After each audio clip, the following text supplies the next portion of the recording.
மகாருத்ரம் என்ற காட்டில் தேவகர்ப்ப மகரிஷி ஆசிரமம் இருந்தது. அங்குள்ள தோட்டத்தில் துளசி, மந்தாரை, மல்லிகை செடிகள் இருந்தன. சில பசுக்களையும் பராமரித்து வந்தார். மங்களகரமான சூழல் நிலவியதால் மகாலட்சுமியின் பார்வை அங்கு விழுந்தது.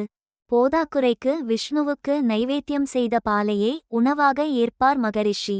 இதனால் லட்சுமி அவரை நேரில் காண ஆசிரமத்திற்கே வந்துவிட்டாள். மகரிஷியை, பத்தியை மெச்சுகிறேன், செல்வ வளமுடன் வாழ்வீராக என வாழ்த்தினாள். தாயே, துறவிக்கு செல்வம் எதற்கு? பிறப்பற்ற முக்தியே என் விருப்பம் என்றார். முற்பிறவியில் செய்த புண்ணியத்தால் நீர் செல்வந்தனாக வாழ்ந்தாக வேண்டும்.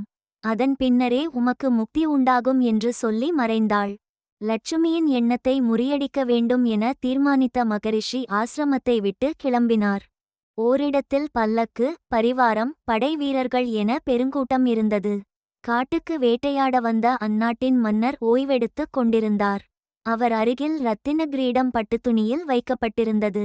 மகரிஷியின் மனதிற்குள் விபரீத எண்ணம் எழுந்தது. கிரீடத்தை காலால் உதைத்தால் மன்னரின் கோபத்திற்கு ஆளாகலாம். அதற்கு தண்டனையாக தன்னை கொல்ல மன்னர் உத்தரவிடுவார். அதன் மூலம் லட்சுமியின் ஆசை நிறைவேறாமல் போய்விடும் என எண்ணினார். இதை அறிந்த லட்சுமி அஷ்டநாகத்தில் ஒன்றான அனந்தனை அங்கு அனுப்ப கிரீடத்திற்குள் ஒளிந்து கொண்டான். மன்னரை மகரிஷி நெருங்கினார். கிரீடத்தை காலால் உதைத்தார். வீரர்கள் மகரிஷியை பிடிக்க விரைந்தனர். ஆனால் கிரீடத்திற்குள் இருந்த பாம்பு வெளிப்பட்டு புதருக்குள் மறைந்தது. உயிரை காக்கவே கிரீடத்தை மகரிஷி எட்டி உதைத்திருக்கிறார் என புரிந்து கொண்ட மன்னரும் வீரர்களும் அவர் திருவடியில் விழுந்து நன்றி கூறினர்.